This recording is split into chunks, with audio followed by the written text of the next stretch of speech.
လူတော်တော်များများမင်းမရှိလဲရတယ်ကွာဆိုတော့လူညံ့လို့သာမှတ်တော့ဒီမှာလင်မယားတွေပါရပြဘူးတယ်မလားယောက်ျားနင်မရှိလဲရတယ်ဆိုစိတ်ချခမရဒုက္ခပြီးသားမှတ်တော့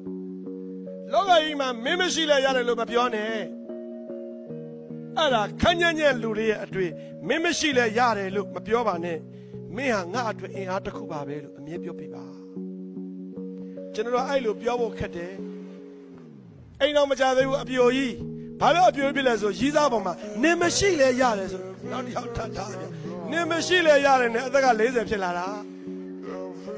နေရငါအတွက်အင်အားပါပဲကိုယ်ဆိုပြီးသွားပြီလေ